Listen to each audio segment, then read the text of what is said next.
Padre Arturo Alcántara Arcos. El Padre Arturo nació en Barcelona, España. Sus primeros años fueron marcados por las actividades diplomáticas de su madre, que era cónsul de México. Ha vivido en España, Brasil, México, Estados Unidos, Ecuador y Hong Kong, donde conoció y más tarde comenzó a ser parte de la comunidad diocesana de la Piccola Caseta di Nazaret, de la diócesis de Aversa, Italia, fundada por el siervo de Dios, el Padre Salvatore Vitali. Cursó los estudios filosófico-teológicos en la Pontificia Facultad Teológica de Italia Meridional, sección de San Luigi, en Posillipo, Nápoles, de los padres jesuitas. El Padre Arturo realizó sus estudios de especialización para la maestría en teología en la misma sección San Luigi, en la Facultad de Teología de Nápoles, y concluyó dichos estudios con una tesis sobre la poética de Octavio Paz, intitulada La trascendencia de la poesía, estudio teológico espiritual sobre el concepto de poesía en la obra de Octavio Paz, obteniendo la máxima calificación. Ha sido profesor universitario en Italia en el Instituto Superior de Ciencia Religiosa San Paolo, de la diócesis de Aversa, en las cátedras de Patrología y Licenciatura Cristiana Antigua, así como de Teología Espiritual. Habla varios idiomas, entre los cuales destaca el italiano, el inglés, el francés y el portugués. Ha publicado en Italia una biografía sobre San Junípero Serra, intitulada Junípero Serra, apóstol de México. Ha publicado también artículos científicos en el Observatorio Romano, el Diario de la Santa Sede. En el ámbito de la historia del arte, ha publicado unos 40 videos con comentarios teológicos sobre obras de temática religiosa del patrimonio artístico del Museo Sumaya de la Fundación Carlos Slim de la Ciudad de México.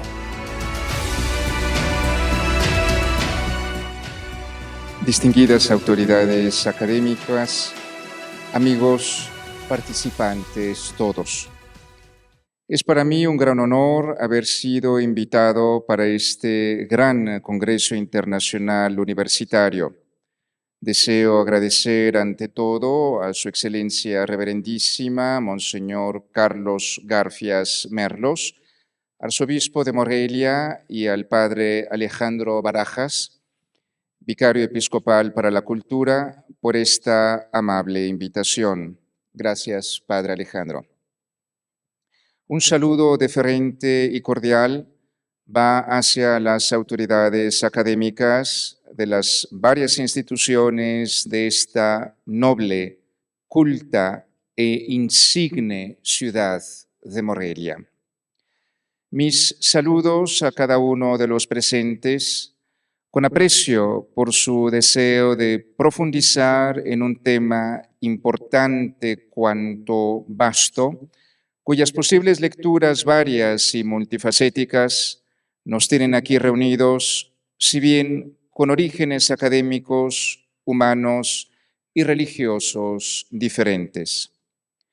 Antes de iniciar con los contenidos principales de mi ponencia, considero indispensable hacer algunas aclaraciones preliminares a nivel metodológico y en forma definitoria sobre el tema que nos reúne en esta jornada y en específico sobre cuánto se me ha encomendado, o sea, Dios y el humanismo. Debo decir que hay una divergencia no solo pronunciada, sino que marca una gran diferencia entre lo que para muchos hablantes de la lengua española, hispanófonos de varias latitudes, se entiende por la palabra humanista y por ende humanismo. Y quizás sea todavía más marcada entre lo que se entiende por estos términos en México y lo que se entiende por los mismos términos en Italia, diferencia que es como mínimo muy grande. No tengo la pretensión de hacer una exégesis o una interpretación de cuánto se entiende en México, en mi país, por estos términos que he mencionado, pero es innegable que con frecuencia aquí se escuchan frases como esa persona es humanista, frase con la que se alude a una persona particularmente sensible y solidaria hacia las necesidades humanas, o sea, de la existencia humana de sus semejantes. En Italia, el país en el que he vivido por más de un cuarto de siglo, el lugar donde tuvo origen la comunidad diocesana a la que pertenezco, la Piccola Casetta di Nazareth, y donde se encuentra mi diócesis de pertenencia, Aversa, en el sur de Italia, muy cerca de Nápoles, existe una terminología parecida, aunque no idéntica.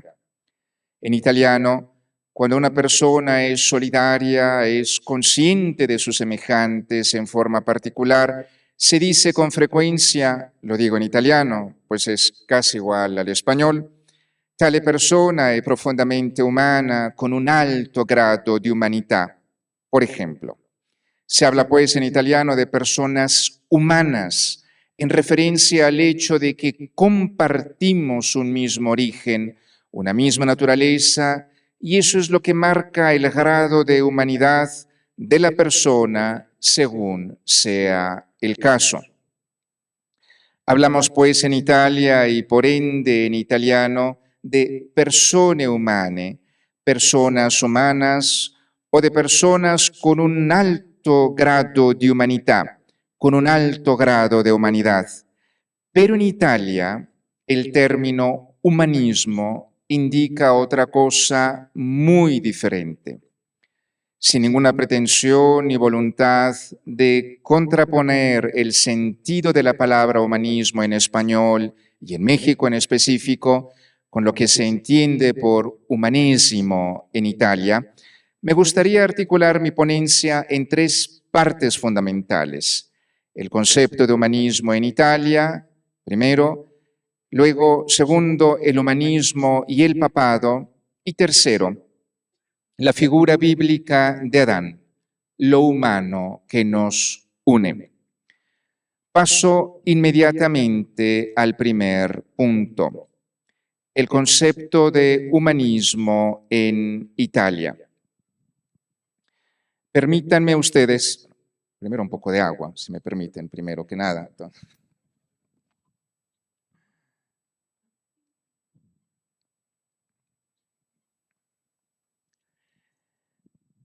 El concepto de humanismo en Italia.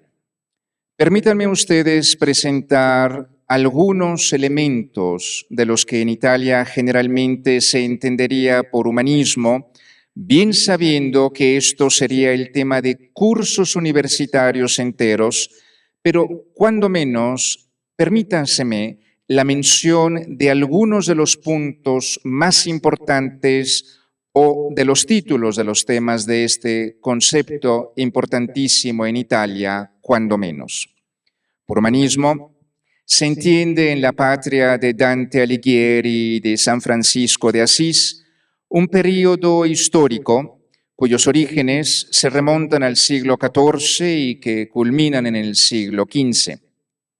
Se trata de un periodo que se caracteriza por un florecimiento de los estudios sobre lenguas y literaturas clásicas, consideradas como el instrumento fundamental para la elevación espiritual del hombre y, por lo tanto, llamadas, según la expresión ciceroniana, studia humanitatis. En Italia se habla en específico de un humanismo filológico, de un humanismo vulgar o vernáculo, y al humanismo como referencia general a los valores derivados de los estudios clásicos. Por humanismo filológico se entienden los estudios que se refieren a la actividad de los humanistas durante los siglos XIV y XV, que estaban orientados a la recuperación, el estudio y la publicación de textos clásicos y, en forma más general, a la creación literaria y filosófica por parte de esos mismos humanistas para la elaboración de una nueva civilización. En Italia, ulteriormente se habla de un humanismo vulgar. Este último término no tiene la acepción que generalmente tiene en el mundo hispano. Sí, en italiano vulgar es también algo rudo, maleducado, pero en el ámbito literario, por lingua volgare, se entienden en general las lenguas habladas por el pueblo, donde la palabra vulgar viene de vulgus en latín, multitud, gente, público. O sea, en este caso se hace referencia a la lengua utilizada comúnmente. Así pues, el humanismo volgare, el humanismo vulgar o vernáculo surge con fuerza cuando en la segunda mitad del siglo XV los ideales literarios de la escritura armoniosa y elaborada del latín se trasladaron en Italia a las obras literarias realizadas ya, y no solo traducidas, sino realizadas como obras nuevas en lengua vernácula. Finalmente, en Italia, el término humanismo, y aquí sí que se parece mucho al utilizado en México, hace referencia también a toda orientación que asume el significado y los valores establecidos en la cultura humanística, desde el amor por los estudios clásicos y por las humane litere, hasta la concepción del hombre y su dignidad como autor de su propia historia, un punto de referencia constante y central para la reflexión filosófica. Veamos ahora más de cerca cómo surge el humanismo en Italia y en qué consiste. A mediados del siglo XIV, y especialmente bajo el impulso de Francesco Petrarca, los estudios clásicos adquirieron un nuevo carácter, cuyo aspecto más evidente fue la búsqueda en bibliotecas eclesiásticas y monásticas de códices antiguos. En la práctica, surgió la necesidad para muchos de no contentarse con la parte de la literatura latina que había llegado a través de una tradición escolástica y cultural ininterrumpida, sino también se trataba de recuperar la parte que había sido olvidada. También se intentó restaurar los testimonios de la helenidad, la grecidad, que excepto en el sur de Italia, hasta entonces habían sido ignorados fundamentalmente. Esta investigación fue acompañada por el esfuerzo de reemplazar la lengua latina más o menos profundamente corrompida durante la Edad Media con la lengua de los clásicos, es decir, recuperar la latinidad entendida en este caso como la pureza de la lengua latina y en particular mirando hacia el latín utilizado por Virgilio y por Cicerón. Con ello, el latín se convirtió precisamente cuando las diversas lenguas vernáculas estaban produciendo obras maestras en la lengua literaria por excelencia. A este punto, debemos tener presente cómo el período humanista es el período máximo del redescubrimiento de textos clásicos. Petrarca, en especial, es recordado porque ejerció una acción decisiva en la historia textual de los clásicos, tanto descubriendo nuevos textos como reuniendo en un solo cuerpo los documentos de la tradición manuscrita, como por ejemplo los de Tito Livio. Pero Petrarca es quien hizo en forma específica el descubrimiento en 1333 de dos discursos ciceronianos, así como la recuperación de las epístolas ad Atticum y un texto mutilado de las instituciones quintiliane. Tras la obra de Petrarca, estos redescubrimientos se multiplican inmediatamente. A Boccaccio, por ejemplo, se le atribuyen las reconquistas totales o parciales o la revalorización crítica de textos de Varrón, Marcial, Apuleyo, Séneca, Ovidio y especialmente de Tácito. En 1392, 92, Lino Coluccio Salutati, filósofo y canciller de Florencia, redescubrió las epístolas ciceronianas ad familiares. En los inicios del siglo XV, el historiador Poggio Bracciolini descubrió, entre muchas otras, obras como Silve, Silvas de Estacio, o Las Púnica de Silio Itálico, el poema más largo en lengua latina que haya llegado hasta nosotros.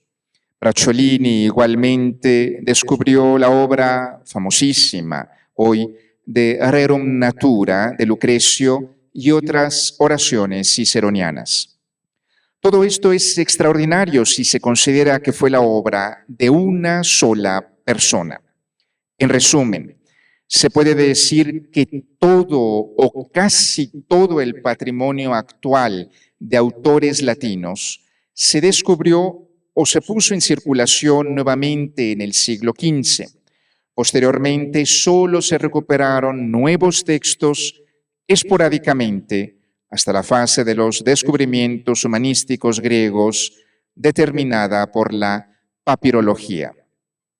Una mención aparte se debe dar al humanismo griego, entendido como el redescubrimiento de la grecidad, obra que fue realizada por personas que incluso no conocían en profundidad la lengua de Homero y de Aristóteles. Este humanismo griego igualmente inicia con Petrarca y Boccaccio. No podemos dejar de mencionar que Boccaccio recibió en Florencia entre 1360 y 1362 al monje calabrés Leoncio Pilato, uno de los más grandes conocedores de la lengua latina griega en Italia en el medioevo. De él, los dos amigos, Petrarca y Boccaccio, obtuvieron la traducción latina de los poemas homéricos, de la cual los estudios griegos en Occidente tienen su verdadero comienzo. Poco después, en 1397, el diplomático bizantino Manuel Crisoloras, embajador del emperador bizantino Manuel II Paleólogo, en Roma, comenzó su obra de enseñanza decididamente humanística, proseguida en Florencia. Sin embargo, en Italia, el apogeo del humanismo griego llegó gracias a la afluencia de eruditos griegos como Georgios Gemistos Pletón, filósofo neoplatónico bizantino, y del arzobispo y cardenal filósofo bizantino Basilio Bessarión, en particular en ocasión del Concilio de Ferrara Florencia, o sea, entre 1438 y 1439. El punto máximo del humanismo griego en Italia, sin embargo, se obtuvo como resultado de la caída de Constantinopla en manos de los turcos en 1453, con lo que tantos eruditos se trasladaron a Italia como Giovanni Argyropoulo, que tras la caída de Constantinopla fue recibido como profesor de griego en la Universidad de Florencia, o Demetrio Calcóndila, que fue catedrático de griego antiguo en Padua y en Florencia, y Constantino Lascaris, que fue preceptor de la familia del duque de Milán y del rey de Nápoles, para establecerse más tarde en Sicilia. En resumen, quizás dos son los logros mayores del humanismo italiano con respecto a las letras antiguas. Por una parte, el hecho de que hayan intentado refinar el latín, creando una nueva gramática y estilística de la lengua. Piénsese, por ejemplo, a la importancia de una obra como Elegantiae Latinae Lingue, sobre la elegancia de la lengua latina, de Lorenzo Valla, de 1444. Más grande que ello, quizás, sin embargo, fue el logro principal del humanismo italiano, o sea, el desarrollo de la filología humanística de la que Petrarca ya había sido iniciador. Los textos que siempre se habían conocido y los que ahora eran redescubiertos fueron corregidos, interpretados y comentados desde un punto de vista lingüístico, histórico y arqueológico. Así, en lugar de la simple recepción medieval, se estableció una lectura crítica de alto nivel desde el punto de vista literario y quizás esa sea la innovación más importante del humanismo. La lectura que se da generalmente en Italia sobre el proseguimiento del humanismo es que a finales del siglo XV la primacía filológica pasó a manos de franceses, holandeses, alemanes e ingleses, pero para entonces era una actividad filológica en el sentido moderno que excluye los objetivos de la construcción integral del hombre propios del humanismo. Por último, sobre este tema, ¿qué fue del humanismo italiano?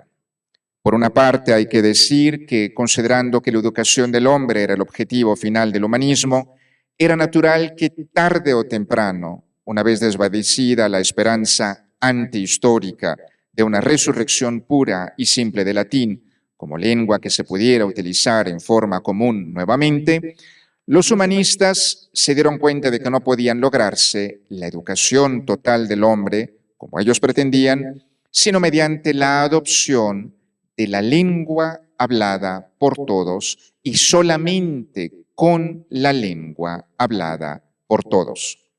Así pues, era natural que el humanismo de lengua latina se inclinara hacia el humanismo vernáculo, o sea, del humanismo de obras realizadas en las lenguas comunes, utilizadas por la gente, las lenguas neolatinas.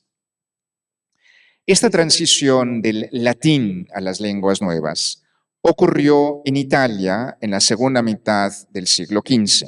El problema, sin embargo, y ello va más allá, mucho más allá, de la intención de la presente ponencia, era que el uso de las lenguas vernáculas nuevas se debía entonces sustraer a la discreción y libre arbitrio de cada escritor y se debía someter a reglas fijas de gramática y ortografía.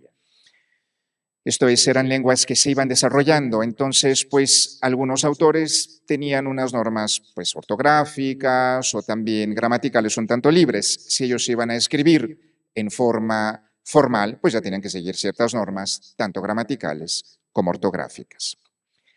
Esta necesidad a la que Dante ya alude, aunque no sin contradicciones, se hace manifiesta y consciente en Petrarca y Boccaccio, quienes pretendían crear obras nuevas en lengua vernácula que fueran totalmente dignas de la antigüedad y alcanzó su plena madurez en la segunda mitad del siglo XV, acompañando o provocando el resurgimiento de la poesía.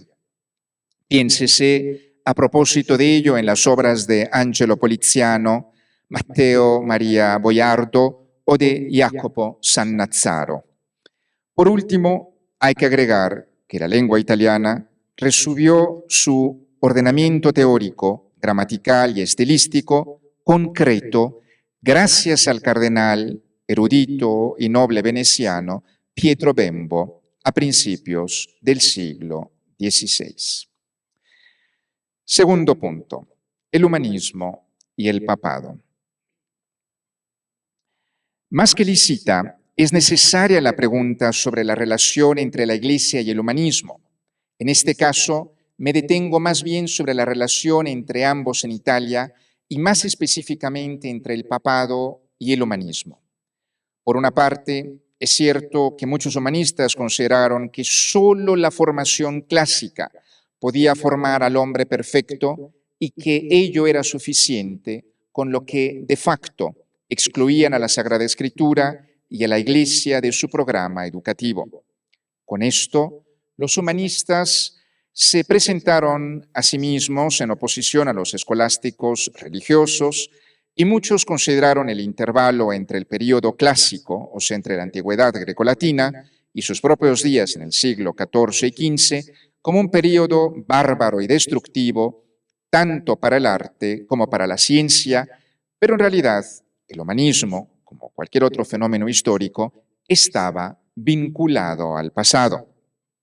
Por una parte, el uso del latín en la liturgia de la Iglesia había preparado a Europa para el movimiento humanista.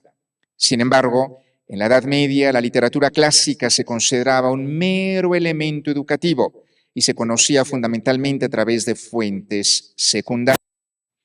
Es cierto también que la visión mundana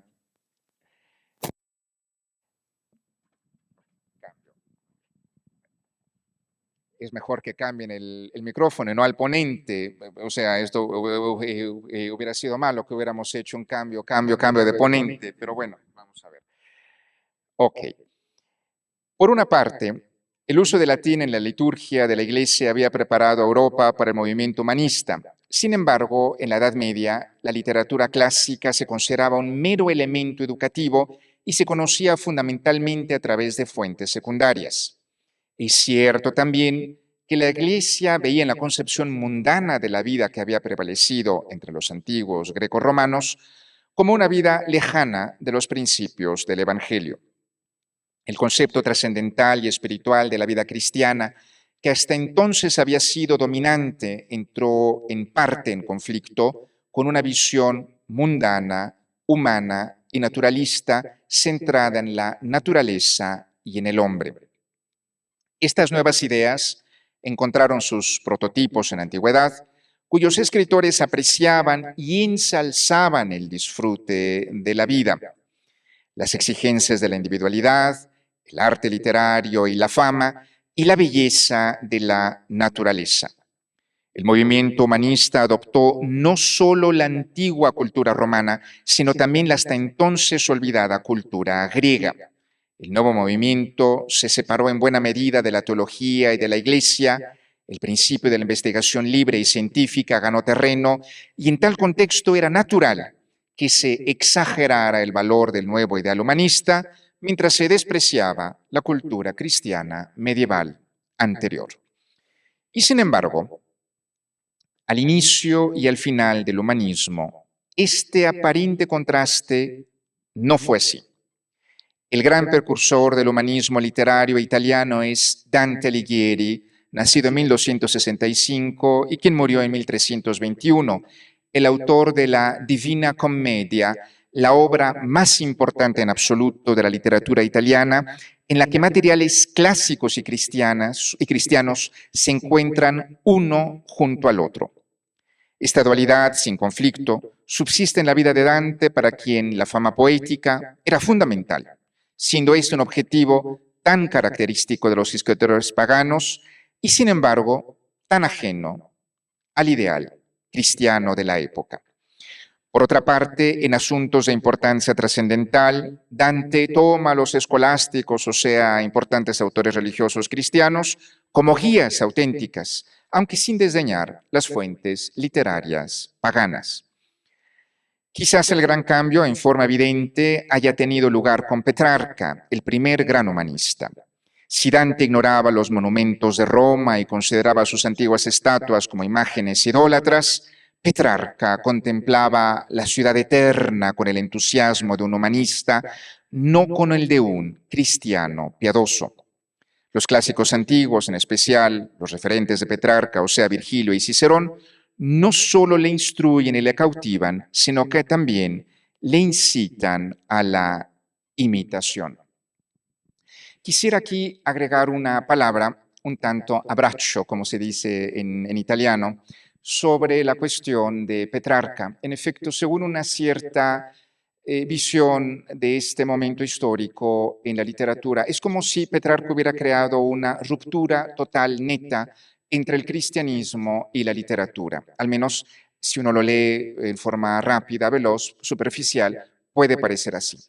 La situación en realidad es un tanto diferente. Y con respecto a esto es interesante notar la doble experiencia, quizás con diferencias también marcadas en el ámbito literario, pero no personal, en este caso de Dante Alighieri y de Petrarca en los años del jubileo de 1300 y 1350. Como todos ustedes saben, el primer jubileo de la historia fue en el año 1300. En dicha ocasión, el Papa Urbano VIII hace la indicación de este nuevo evento, que de alguna forma hace referencia a los jubileos bíblicos de alguna manera, y Dante Alighieri tiene ocasión de estar presente personalmente en el jubileo del año 1300.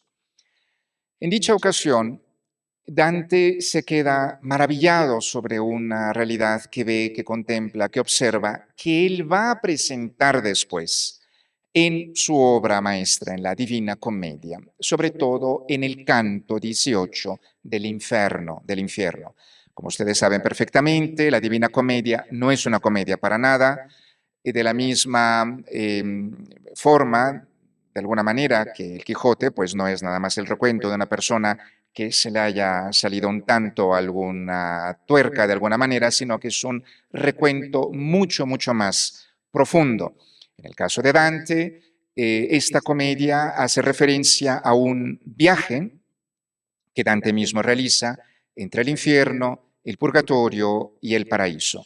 Y bien, Dante, en ocasión del jubileo del año 1300, ve a la cantidad inmensa de peregrinos, y esto, bueno, pues lo digo porque estamos justo en un año jubilar, en este mismo año 2025, y bueno, pues Dante observa la cantidad inmensa de gente que va a Roma.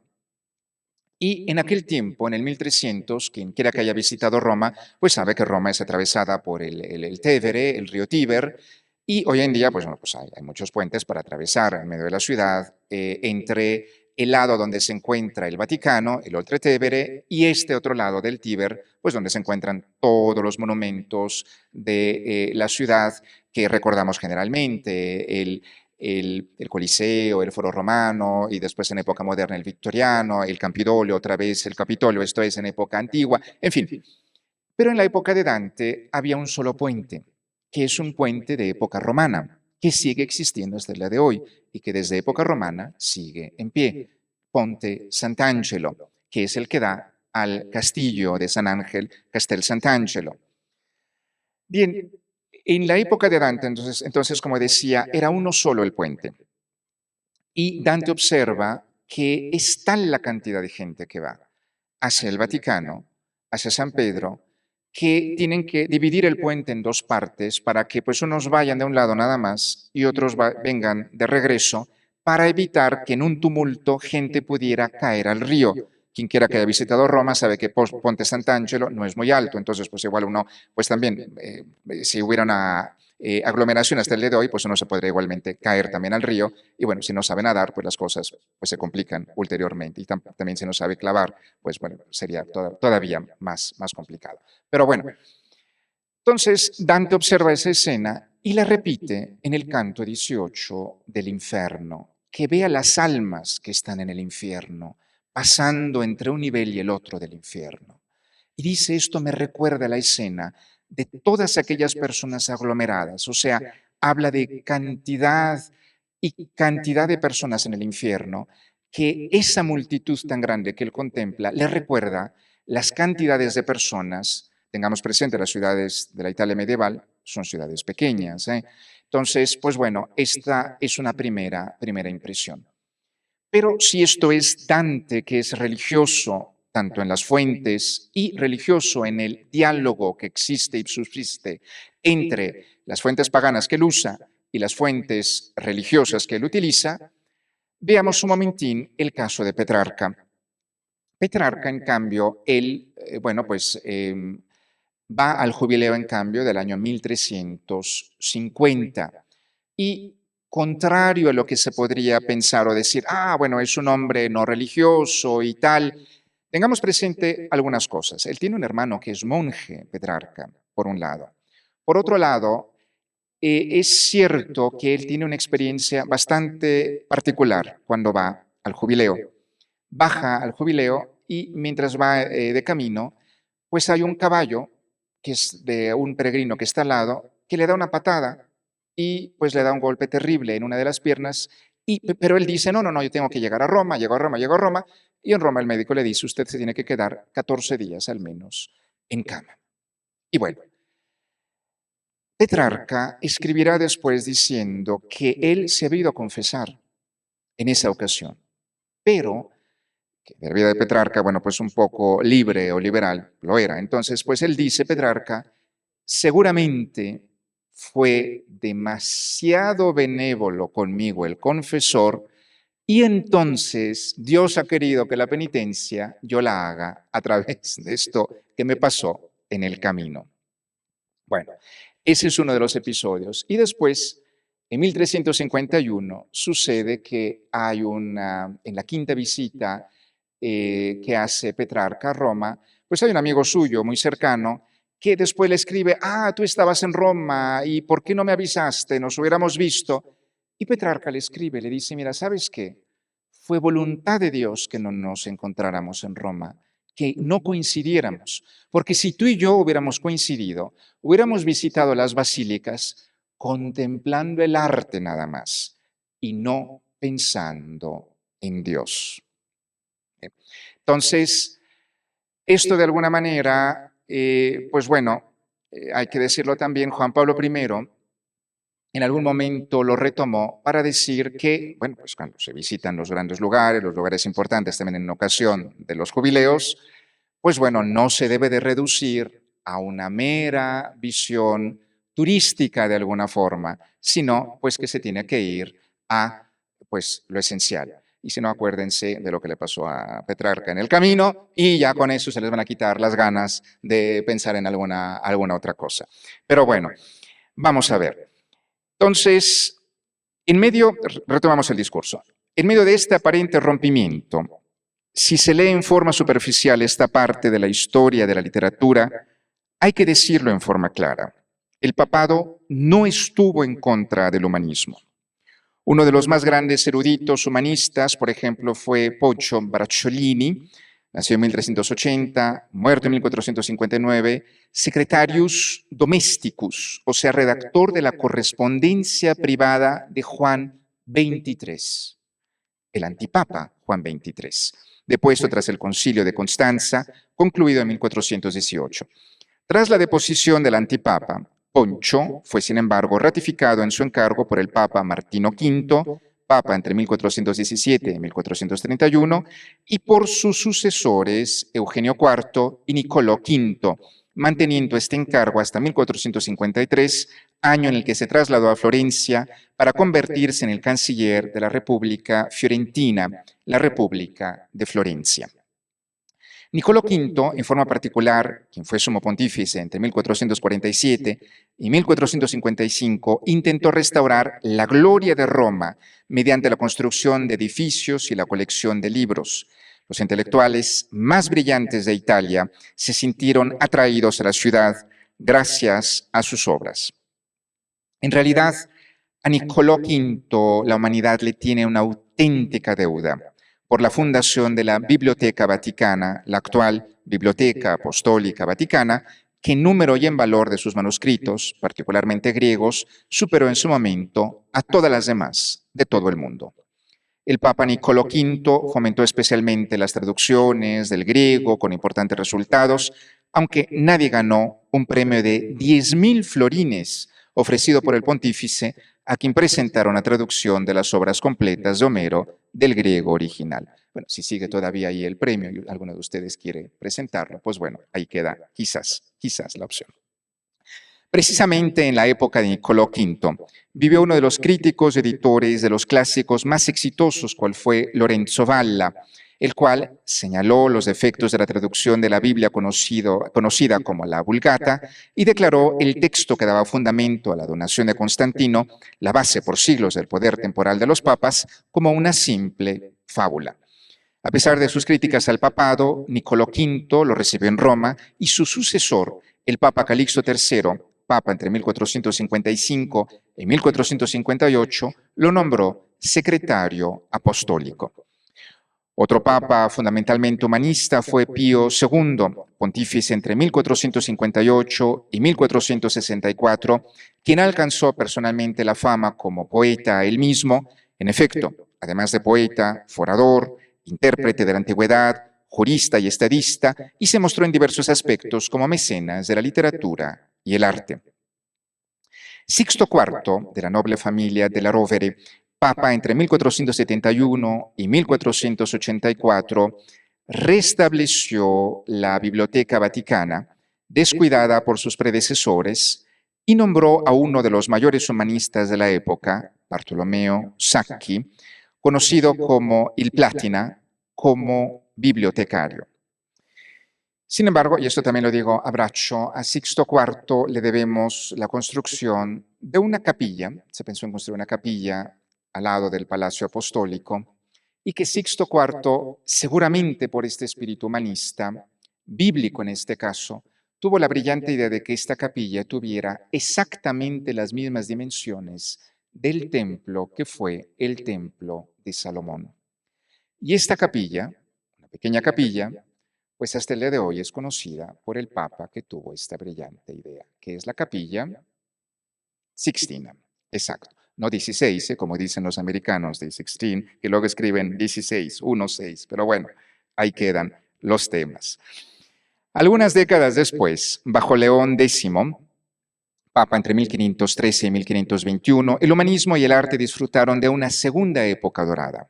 Del ilustre círculo de literatos que lo rodeaba, cabe mencionar al cardenal Pietro Bembo, fallecido en 1547, famoso como escritor de prosa y poesía, autor tanto en latín como en italiano, filólogo e historiador, recordado sin embargo, como hemos mencionado, por ser un gramático, al cual se debe la configuración de la lengua italiana fundamentalmente.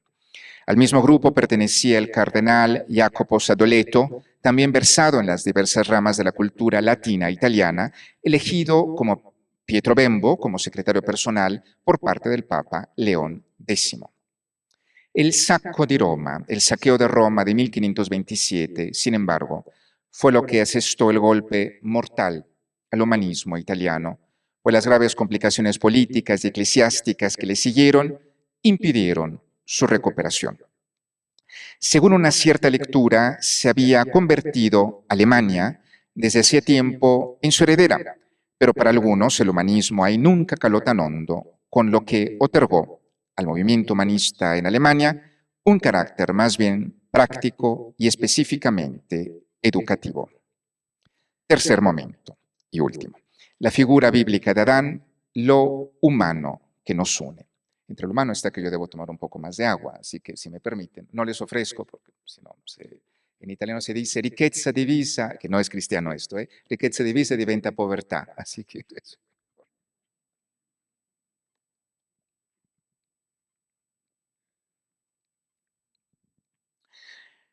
Después de esta excursión a la Italia tardomedieval y renacentista, quisiera que dirijamos nuestra mirada ahora a esa acepción del término humanista, que igualmente es parte del humanesimo italiano, o sea, cuando por este término se entiende también en Italia la concepción del hombre y de su dignidad como autor de su propia historia.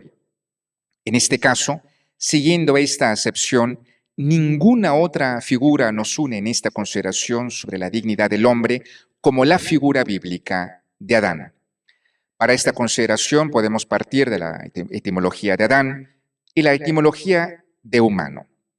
Ante todo, la perspectiva bíblica implica que originalmente Adán no era solamente un hombre propio, sino también genérico. En efecto, en Génesis, primer capítulo, su uso es completamente genérico. En los capítulos segundo y tercero del Génesis, el escritor entrelaza los sentidos genérico y personal de la palabra. Y sin embargo, en la literatura judía se ha dado un peso a la figura de Adán como representante de la humanidad en el tiempo. Así pues, en el tratado Sanedrín de la Mishnah presenta el siguiente texto en forma de pregunta. Leo la cita. ¿Por qué se creó primero un solo ejemplar de hombre? Para enseñarnos que quien destruye una sola alma, destruye un mundo entero, y que quien salva una sola alma, salva un mundo entero. Además, para que ninguna raza o clase pueda reclamar una ascendencia más noble diciendo, nuestro Padre nació primero. Y finalmente, para dar testimonio de la grandeza del Señor, quien hizo que la maravillosa diversidad de la humanidad emanara de un solo tipo. ¿Y por qué? Sigue esta cita de la Mishnah. ¿Por qué Adán fue creado como el último de todos los seres? Para enseñarle la humildad. Pues si es arrogante, que recuerde que la pequeña mosca lo precedió en el orden de la creación. Hasta aquí la cita de la Mishnah. En todo caso, el significado de Adán o de hombre y por ende de lo humano es dado, sin embargo, en la misma Biblia por el autor de Génesis, capítulo 2, versículo 7, que afirma que Dios formó al hombre del polvo de la tierra.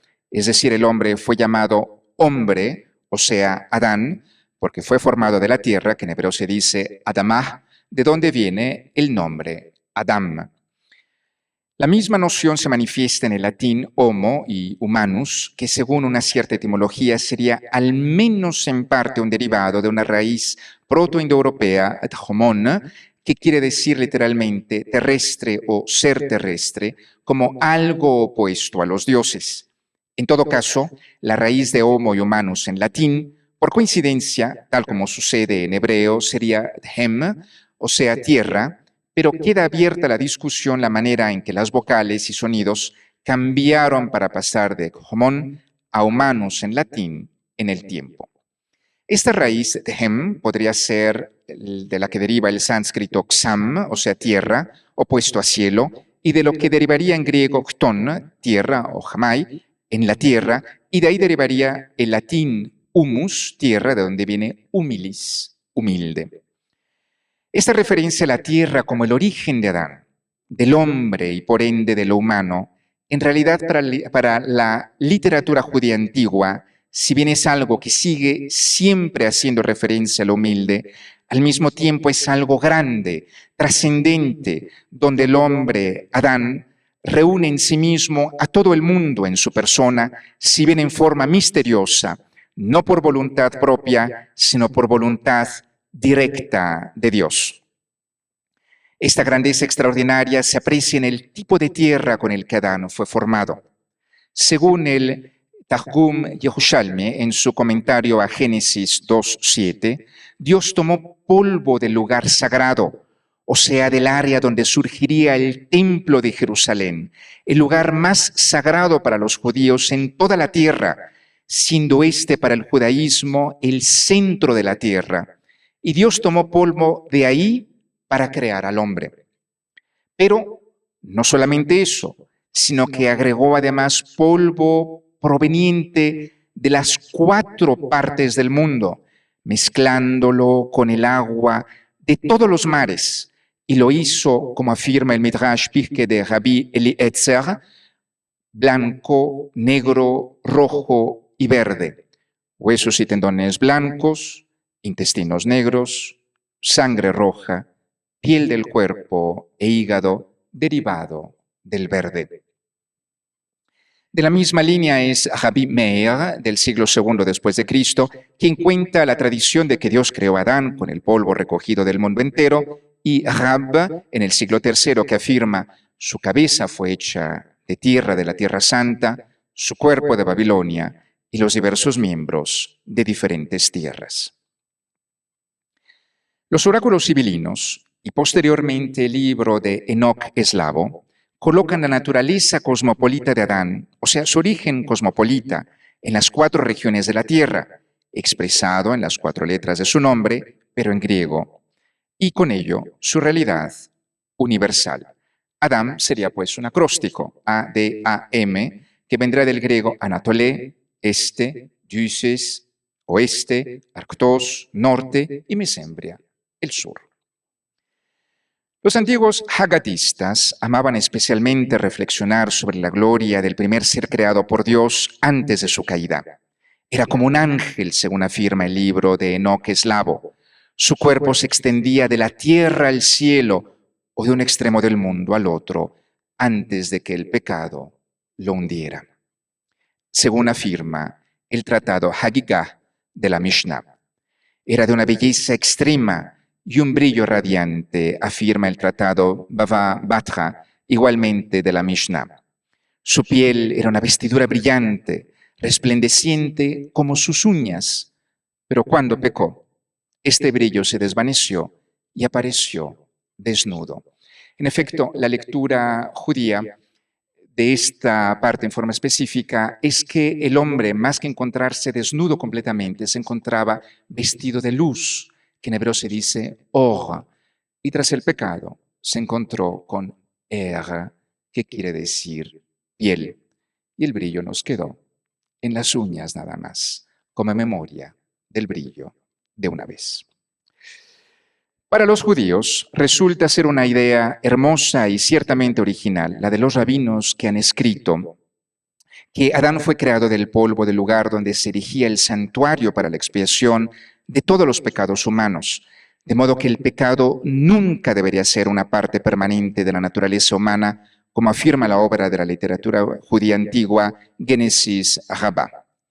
En el ámbito cristiano, hay un recuento similar, aunque naturalmente distinto, porque tiene que ver con la redención, o sea, con el rescate de la humanidad por parte de Jesús ante el pecado del primer hombre. En efecto, el Calvario es mencionado en los Evangelios como el lugar de la crucifixión de Jesús, sitio llamado Gólgota en hebreo y que quiere decir lugar del cráneo. Pero es muy interesante notar que según nos informa Orígenes, o Orígenes que queramos pronunciar, importantísimo autor eclesiástico que vive entre el siglo II y el siglo III, el Calvario o Gólgota se habría llamado así, o sea, lugar del cráneo, porque habría sido el lugar de la sepultura de Adán, el primer hombre. De esta narración tendrán origen las calaveras presentes a los pies de las cruces antiguas, porque, y esto es un concepto teológico aceptado universalmente entre todos los cristianos, la sangre de Jesús debía lavar el pecado de Adán, del primer hombre y por ende de la humanidad. La contribución específica de Orígenes es que él indica en resumen que la sangre de Jesús que fluía de la cruz debía tocar físicamente el cráneo de Adán, que de hecho se encontraba bajo sus pies en el momento de la crucifixión. Todo esto nos abre al concepto más amplio de lo valioso que es lo que pertenece a Adán, al primer hombre, y por ende a la humanidad toda para el cristianismo, al punto de que para nosotros los cristianos era indispensable que el mismo Hijo de Dios padeciera, muriera y resucitara para que el antiguo Adán, el primer hombre y por ende toda la humanidad, pudiera tener acceso a la salvación. El de los cristianos es, pues, un camino que se realiza en medio de lo humano, o sea, en medio de lo que se refiere a Adán y que nos ha quedado como inevitable legado, con sus límites y miserias, con las angustias y tristezas propias de Adán tras el pecado, pero con la mirada puesta hacia algo mayor. Así pues, en un libro apócrifo del siglo V o VI después de Cristo, llamado el primer libro de Adán y Eva, se relata lo que hizo el primer hombre tras ser expulsado del paraíso. Adán, afligido por lo perdido, pidió a Dios que le permitiera llevarse algo que les recordara a él y a Eva la gloria perdida. Dios permitió entonces que se sacaran del paraíso 3 cosas: oro, incienso y mirra. Los mismos regalos que los magos dieron a Jesús, el nuevo Adán. Según el primer libro de Adán y Eva, la razón por la que se dieron estos regalos a los progenitores fue para que el oro, con su brillo, iluminara a Adán en la oscuridad, que hasta entonces no conocía. El incienso, para que su aroma le recordara el perfume del paraíso. Y la mirra, para que lo consolara en sus dolores. A conclusión de estas consideraciones sobre lo que es lo humano para nosotros los cristianos, mi augurio, mi mejor deseo es que todos los presentes, creyentes o no creyentes, cristianos o no cristianos, católicos o no católicos, puedan obtener para su camino como seres humanos y en medio de los límites de nuestra humanidad, los dones del oro, el incienso y la mirra espirituales que todos necesitamos. El oro de la fe en valores más altos, para que su luz pueda brillar en las horas oscuras de nuestra existencia. El perfume del amor, que para los cristianos tiene su fuente y su punto de llegada en el amor de Dios, que llene los vacíos existenciales de nuestra vida, y la mirra de la esperanza, que sostenga nuestro vivir en medio de la humanidad. Que este oro, este incienso y esta mirra acompañen nuestro camino humano y que sean nuestra forma de vida. Muchas gracias.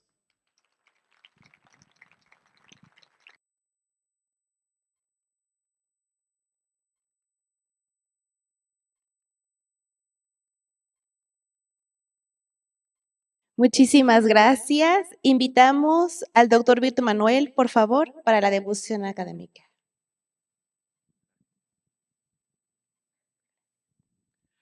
Muchas gracias, muy buenos días. Primeramente, quisiera felicitar al padre Alejandro Barajas. Felicidades, padre, por estos esfuerzos, siempre ocupado por toda la parte académica, por traer pues a grandes ponentes como el padre Arturo que hoy nos acompaña. Gracias, padre.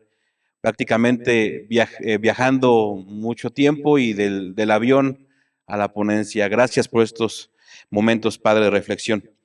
Pues evidentemente hice algunas anotaciones, unas notas aquí en el celular, y nos habla de manera muy categórica el ponente sobre la relación entre el humanismo como corriente filosófica y el humanista, pero además la relación o cómo se interviene uno con otro y cómo se considera en la propia iglesia entre el cristianismo.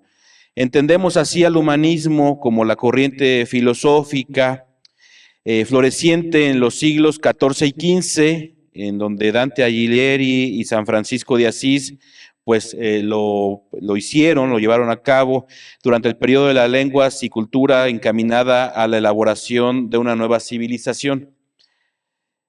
Humanismo vulgar también nos habla nuestro ponente como una parte de la segunda mitad del siglo XV, cuando se trasladan las obras a la lengua vernácula, que este término hace referencia a toda la orientación basada en la cultura humanística, hacia la concepción del hombre y su dignidad como autoridad de su propia historia.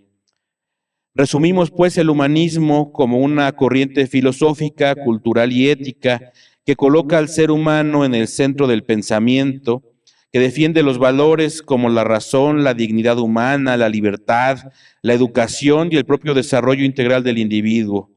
Tuvo su auge durante el Renacimiento, aunque existen varias formas de humanismo, como el humanismo secular, el cristiano, el renacentista, que nos hablaba nuestro ponente. Los dos logros mayores del humanismo italiano con respecto de las letras antiguas es el hecho de refinar el latín y el desarrollo también de la filología humanística, que es la innovación más importante de este humanismo y que nos hereda Italia a todo el mundo. El humanismo de lengua latina se encaminó a la corriente vernácula. Y por supuesto también nos habla nuestro ponente del humanismo y el papado, señalando que la relación, y además para mí muy interesante, padre, porque la relación entre el humanismo y la iglesia es abordada señalando que el movimiento humanístico adoptó no solo la cultura romana, sino también la griega, y era natural que se exagerara el humanismo y se despreciara la cultura religiosa.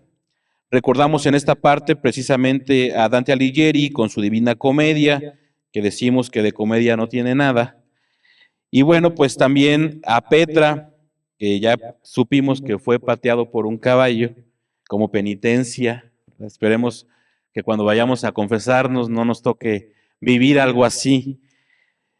Y bueno, pues es considerado Petra como un gran humanista que contemplaba la ciudad eterna con ese entusiasmo y no solamente como un cristianismo piadoso.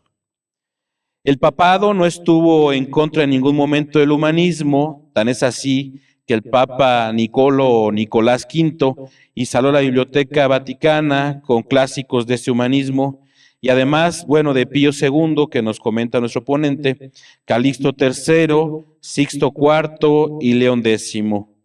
Por supuesto que lamentamos este saqueo de Roma que golpeó el humanismo y no tuvo una recuperación pues hasta la actualidad.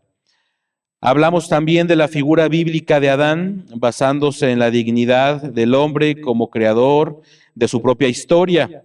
La perspectiva bíblica que señala que Adán no era un hombre propio, sino genérico, y cómo representa a la humanidad en ese tiempo.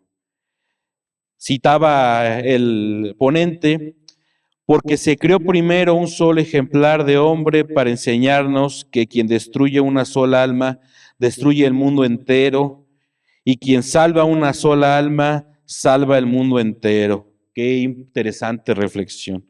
Adán fue creado como el último de todos los seres para recordarle a la humanidad esta humildad, porque bueno, nos decían que fue creado incluso después de la mosca.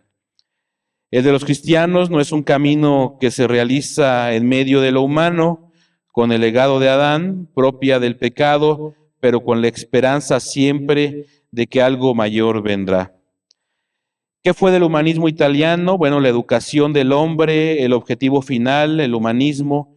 Los humanistas se dieron cuenta que no podían, sino mediante la adopción de la lengua que habla por todos, y solamente así era natural que el humanismo de lengua latina se inclinara a las lenguas nuevas. Esto, como decíamos, ocurrió en la segunda mitad del siglo XV, y había reglas fijas para esta transición por su nuevo desarrollo. Insisto, quizás los dos logros mayores del humanismo italiano con respecto a las lenguas antiguas fue precisamente el refinamiento del latín, y su logro principal, abundo en ello, la filología, textos corregidos desde un punto de vista lingüístico, arqueológico, con unos críticos de lo alto nivel en la mayor ubicación del humanismo. La concepción de la dignidad del hombre como autor de su propia historia lo une a la figura bíblica de Adán. Y concluyo precisamente con esta gran reflexión, y me quedo con ella, y además, si me permite, lo haremos extenso a todos los presentes y además a los alumnos de la Universidad La Salle, que me honro en animar, y que señala el Padre de manera muy correcta y muy profunda, que desea que estos tres regalos, que es el oro, el incienso y la mirra, pues nos acompañen. El oro de la fe, para que su luz brille en las horas más oscuras de nuestra existencia. Y ojalá nos llevemos esta reflexión, que tengamos siempre el oro de la fe que brille en los momentos más difíciles que todos hemos tenido sin lugar a dudas. El perfume del incienso, para que con él encontremos siempre el camino hacia Dios y hacia lo que creemos, para seguir luchando con base en ese perfume, pues en lo que sentimos y en lo que necesitamos. Y por supuesto, la mirra de la esperanza que sostenga nuestra vida y nuestro vivir diario. Muchas felicidades y muchas gracias. Muchísimas gracias a ambos doctores. Vamos a pasar ahora. Muchas gracias. Aquí tenemos algunas preguntas. Tenemos varias. Qué bueno que se animaron. Nos pregunta Salvador Vega, de la Universidad Marista Valladolid, ¿el humanismo que se constituyó en la modernidad es ateo?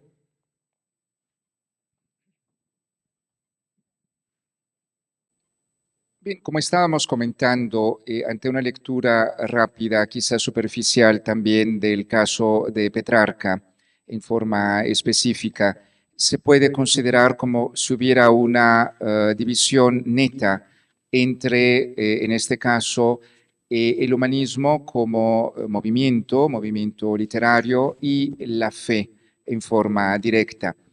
En realidad, como indica las circunstancias varias, una tal contraposición como tal, definitiva, marcada en forma absoluta, En este caso no la hubo. Esto también porque pues se trata de personas que tenían un interés hacia el mundo antiguo, hacia los autores antiguos.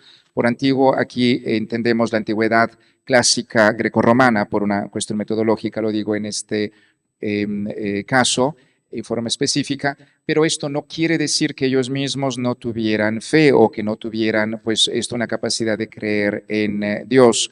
Incluso, bueno, pues esto se puede ver en el caso, pues, más evidente del primer gran humanista, que es Petrarca, que, bueno, pues sí, él, por un lado, pues esto escribe ya aparentemente es en una relación directa con Dios, pero después uno ve su propia vida y otros escritos también, quizás más personales. Bueno, pues está el caso un tanto anecdótico que hemos considerado hace poco, pero vemos también esta referencia constante a Dios también en sus escritos, quizás más personales, pero tengamos presente también otra cosa, que al menos inicialmente se trata de una, llamémosla imitación, y después sería un seguimiento de las formas y de las estructuras del mundo clásico, del mundo antiguo, por lo cual, siendo un mundo en el que Jesucristo no había venido, un mundo pagano, pues es normal que también la mirada fuera de alguna forma hacia ello. Pero yo diría técnicamente que no se puede hablar de un humanismo ateo en este caso, más bien, sino de una realidad que mira hacia el pasado aún sin renunciar a su fe.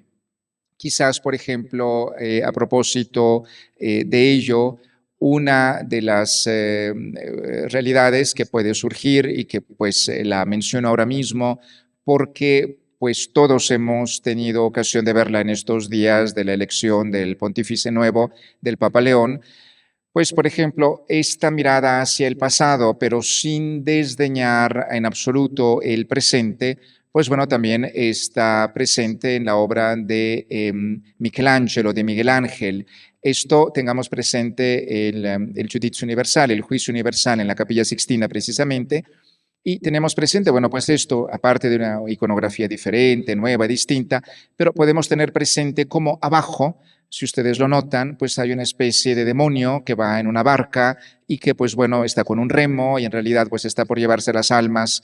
Y este, pues es nada menos que Caronte, que es una figura de la mitología antigua, precristiana, pero que para Miguel Ángel, como ya lo sería también para Dante Alighieri, no hay una contraposición entre ambas cosas. Entonces yo diría que un humanismo ateo completamente, por supuesto que no lo hay. Puede haber una doble visión, una visión hacia el pasado y una visión hacia el pasado clásico, esto es, y una visión hacia el cristianismo al mismo tiempo. Gracias, Padre. Si me permite, voy a leer todas las preguntas y hacemos pues una respuesta de ellas por razones de tiempo. Adriana Ayareni, el humanismo sería distinto en la actualidad si no hubiera estado influenciado por la cultura grecorromana. ¿Cuáles serían los mayores cambios? Jesús nos pregunta, ¿a qué atribuye usted la proliferación de tantas doctrinas religiosas? También nos pregunta Rubén Pérez, ¿el ser humano ante la crisis del humanismo se ha apartado del proyecto de Dios? Otra pregunta más de Eric Gómez, si Adán representa al ser humano en su origen o en su existencia, debe entenderse como un hecho histórico o un arquetipo teológico. Otra pregunta más, ¿nos puede decir alguna palabra sobre el gran humanista Tomás Moro, de quien tomó como la utopía nuestro insigne primer obispo de Michoacán, do Vasco de Quiroga? Bianca Gutiérrez, me parece que el humanismo católico tiene un culmen con el personalísimo, sin embargo, ¿a partir de qué momento podemos hablar de humanismo católico? Enrique Rangel, ¿por qué hablamos del humanismo renacentista y no del humanismo clásico? Fernando Chacón, ¿qué necesitamos para que el conocimiento sea permanente y no una moda temporal y ocasional? Juan Andrés Núñez, ayer se nos mostró una cita de Giovanni Pico de la Mirandola, exponiendo ideas sobre que el hombre es escultor de sí mismo y demás cosas relacionadas. Esto me llegó profundamente, pero ¿hasta dónde son estas ideas compatibles con el cristianismo? ¿Qué depende de nosotros y qué depende de Dios? ¿Es Adán el Homo sapiens de la ciencia? Nos preguntan, ¿qué puede manipular el humanismo por movimientos y sectas como la masonería? ¿Cómo discernir esto? ¿Qué puede aportar el uso del latín actualmente a las liturgias? ¿El humanismo y el islam son compatibles? ¿Podría, por favor, explicar de dónde salió la información de que Adán fue el último? Pues Génesis 2:7 dice que fue él el primero en ser creado, y luego Génesis 2:19 dice que después de Adán fueron creados todos los animales. Además, la Biblia tampoco menciona que Adán salió del Edén con oro, incienso y mirra, solo menciona que Dios les hizo sus ropas. ¿Podría explicar esta parte también, por favor? Gracias. Son las preguntas que tenemos, Padre.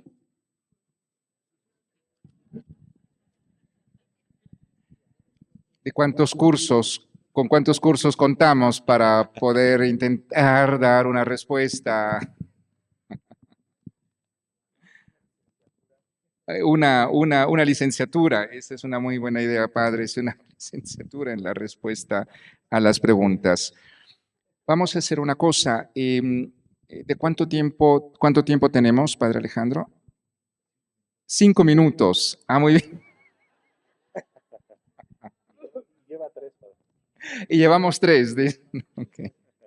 Bueno, vamos a hacer una cosa. Voy a intentar que, incluso me fue un tanto difícil poder tomar las notas de las que, esto pues, es algo muy positivo, muy positivo de poder tomar esto,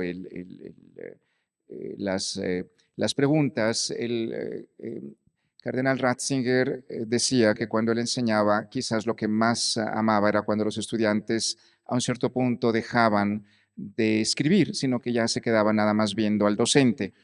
En este caso no era bueno, fue una cuestión de necesidad, de que casi ya no lograba yo, digamos, seguir escribiendo. Hagamos una cosa, yo intentaré dar una respuesta telegráfica, no me queda otra cosa, a cada una de estas preguntas de las que he logrado anotar. Bueno, vamos a ver si Adán sería una forma de arquetipo, si por qué tantas doctrinas, y si es un signo, un símbolo también del apartarse de Dios. Podríamos resumirlo esto de alguna forma así. Por una parte, yo diría, sí, para el judaísmo, como hemos considerado, en realidad Adán es una persona, pero a la vez puede ser leído también, según la literatura judía antigua, como el arquetipo de la humanidad. Y esta realidad subsiste incluso, y esto es muy bello, aunque se hablara solamente de él como persona, como una sola persona que hubiera existido, porque según estos recuentos, pues bueno, Adán habría sido creado, pues como ya decíamos, del polvo del área del templo de Jerusalén, de los 4 ángulos, o sea, de las 4 direcciones del mundo y así en adelante, por lo cual, aunque hubiera sido una sola persona, pues bueno, esto habría podido ser un signo, un símbolo de toda la humanidad.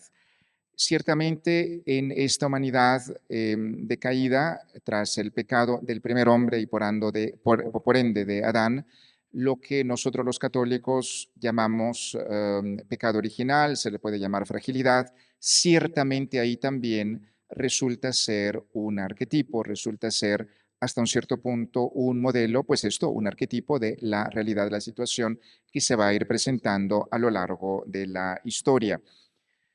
Sobre esta cuestión del porqué de varias doctrinas, bueno, yo tomé nada más la nota así de varias doctrinas, no me queda muy claro aquí de si se trata de doctrinas religiosas, de doctrinas al interno del cristianismo o de doctrinas filosóficas. Yo diría que por un lado esto es parte de la riqueza que Dios ha dado para los cristianos, para los creyentes, esto es a la humanidad, esto es la capacidad de pensar. nadie de alguna forma piensa o razona como otro. En napolitano hay no en italiano, en dialecto napolitano hay un proverbio que me gusta mucho, que es un mundo es como uno se fa in capa, o sea, el mundo es como uno se lo hace en la cabeza. Y esto hasta un cierto punto es cierto. Entonces, este sería el primer bloque.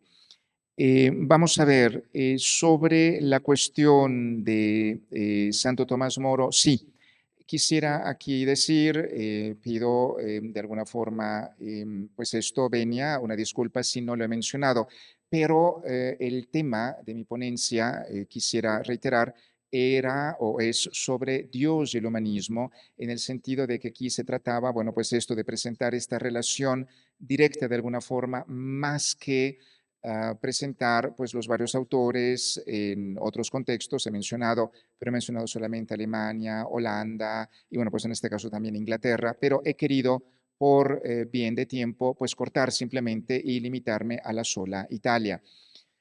Yo diría que aquí, ahora, si bien cuando uno lo lee en la lengua original, uno se da cuenta también, pues, de la ironía feliz, de la ironía amable de Santo Tomás Moro, que pues tenía la capacidad de bromear, incluso, bueno, pues cuando ya estaba cerca de ser llevado a la ejecución capital. Está esta historia muy bella de que pues le dice a su guardia, al que pues lo tiene ahí, le dice, bueno, pues mira, hagamos una cosa, si me porto mal, pues échame, córreme, sácame, expúlsame de aquí. Claro, era una forma de decirle, sácame de la cárcel de alguna manera. Y él, bueno, pues que no pierde este sentido del humor incluso en momentos tan difíciles. Me gusta mucho la página donde, pues él con una ironía inglesa que solamente ellos lo pueden hacer, pues narra y dice, hablando de la utopía, de cómo la gente sale del trabajo y hace filas y filas y filas para ir a los recintos, para ir a los lugares de cultura, para ir a las escuelas, a los talleres que el Estado ha proporcionado y que hacen tanta fila para ir a estos recintos culturales que hay casi un poco de violencia entre los que quieren ir a estos recintos culturales después de haber estado una jornada en el trabajo. Claro, es una manera de decir, aunque el Estado se los diera gratis, y esto en México lamentablemente pasa, a mí pues esto me hiere el corazón cuando veo pues algún evento, algún concierto, algún evento gratuito y que pues sería de pues enriquecimiento cultural y que se ve que quedan pues muchos asientos o asientos vacíos, pues es lo opuesto de Tomás Moro. Entonces, sí, Tata Vasco ciertamente retoma algunos de los elementos donde esta pues es una ironía para decir que estamos en camino hacia algo más alto y que si bien debemos mirar que somos humanos, que estamos hechos de esta tierra, pero debemos siempre mirar hacia cosas más elevadas. Rápidamente menciona las cuestiones bíblicas que deseo agradecer, bueno, pues por estas anotaciones. Bueno, por cuanto a humanismo, antes que esto, rapidísimo sobre el humanismo católico, bueno, pues en este momento, en el inicio del humanismo, se había dado el cisma de Oriente en el 1054, o sea, con la Iglesia Ortodoxa, pero en Occidente la Iglesia todavía fundamentalmente pues seguía unida. Entonces, pues no hay, al menos inicialmente en la época de Petrarca, en la época de Dante, no hay en el occidente de Europa una división entre un humanismo, diríamos, protestante o católico, por un lado. Esto, repito, ya se va a dar en un segundo momento cuando el humanismo pues, se dirige hacia el norte de Europa, pero va a cambiar de este mirar hacia las fuentes clásicas. Bueno, pues claro, porque fuentes clásicas es hablar de Roma, es hablar de Grecia, y bueno, pues ciertamente la situación sería aquí diferente. Quisiera nada más, pues esto para concluir, hablar de la cuestión que se ha mencionado de Pico de la Mirandola y de la cuestión bíblica. De Pico de la Mirandola no he hecho referencia directamente a él, también porque, repito, mi ponencia no era explícitamente literaria, era sobre Dios fundamentalmente. Pico de la Mirandola gozará de una fama póstuma extraordinaria. Se dice de él que era capaz de recitar los cantos de la Divina Comedia, pero no a memoria, que esto en Italia, pues todavía hasta hace unas 2, 3 generaciones, se enseñaba a la gente a que en la escuela que la aprendieran de memoria buenas partes de la Divina Comedia, lo que hacía Pico della Mirandola era que, según la leyenda, él era capaz de repetir la Divina Comedia, pero en el sentido contrario, o sea, es como si tuviera una memoria fotográfica y pudiera leer al revés la Divina Comedia.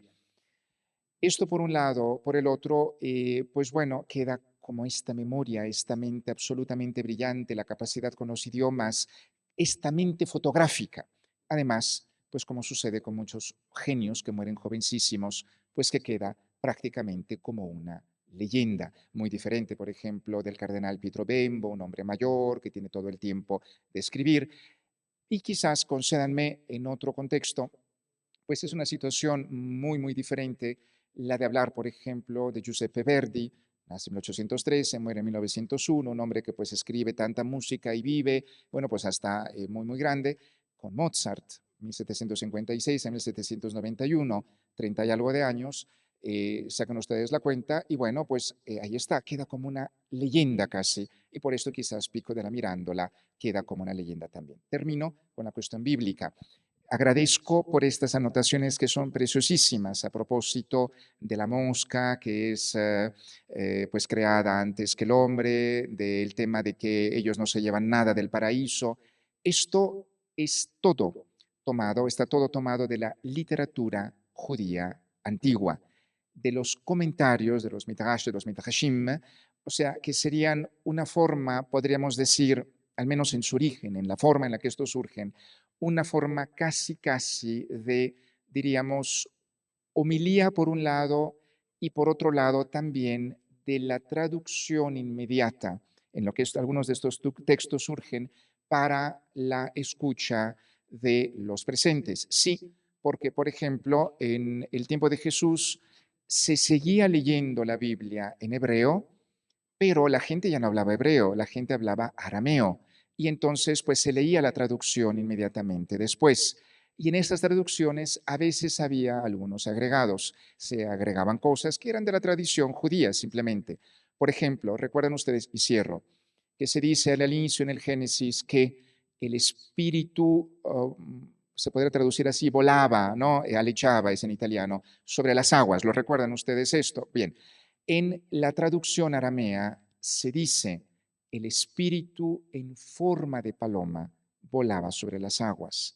Por eso, para un judío del siglo I, cuando vio en el río Jordán una paloma, ellos inmediatamente entendían que esa paloma representaba o recordaba el momento de la creación, con lo cual Jesús se presentaba verdaderamente como el nuevo Adán y el momento con el espíritu que nuevamente volaba sobre las aguas, ya no de la creación primera, sino de la nueva creación, del nuevo hombre en Jesús y para toda la humanidad que lo seguirá, con ello era inmediatamente reconocido.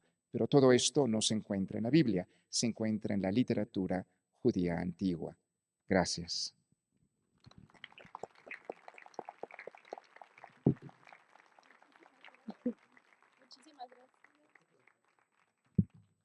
Invitamos al doctor Luis Cárdenas Bravo para que entregue los reconocimientos. Muy amable. Muy bien, bueno, pues tengo el honor de dar los agradecimientos a tan brillantes presentación, comentarios, y creo que ha sido una mañana muy afortunada, una revisión apasionante de la historia y del humanismo, tan necesario ahorita de revisar, sí, definitivamente. Es cierto, donde muchos decían el humanismo, pues era pues, una reconstrucción de los clásicos, de la belleza, y pues que despreciaba mucho la visión cristiana. Yo creo que me recordó de las últimas apariciones del Papa Francisco, que hablaba sobre abrir los museos del Vaticano, ¿verdad? Los museos vaticanos. Decía que esa belleza tenía que ser contemplada por todos. O sea, como que ahí rompe esa visión dicotómica que había, que si Petrarca solamente llegaba a Roma para contemplar las bellezas de las estatuas, que son maravillosas, todo lo que hay, ¿sí? Y olvidarnos de Dios, ¿verdad? cuando aquí precisamente es una expresión pues de la creatividad humana que Dios ha impuesto en el ser humano. Entonces yo pienso que pues es toda una síntesis bastante interesante y que debemos llevar todos. Y otra cosa, también creo que quedan muchas preguntas en el aire y qué bueno. Creo yo que esto nos invita a lo que, conectando con la conferencia de ayer, ¿verdad?, sobre la inteligencia artificial, que no debemos de dejar de leer, de estudiar, de revisar, de irnos a las fuentes. No podemos quedarnos en la inmediatez de una respuesta de 3 renglones de la inteligencia artificial. Tenemos que ir más a fondo. El Papa Francisco, y me permito recordarlo, decía que teníamos, él los decía, lo dijo así, o sea, él fue el que lo dijo. Dice, no podemos permitir tener sacerdotes burros. Dice, tienen que leer, tienen que estudiar literatura, ir a las fuentes, documentarse, ¿verdad? Hay muchas cosas, muchas fuentes de cultura que debe de manejar el sacerdote. Él lo decía así, ¿verdad? Pero yo creo que todos como creyentes y no creyentes tenemos que revisar, y creo que una de las grandes cualidades que se pueden estar perdiendo de la labor de Petrarca y demás, ahora tiene que haber un nuevo Petrarca que nos lleve a la recuperación de la cultura que tenemos perdida. Muy bien, pues muchísimas gracias, Padre Alcántara, muchísimas gracias, doctor López, por todo esto, y me permito entregar estos reconocimientos.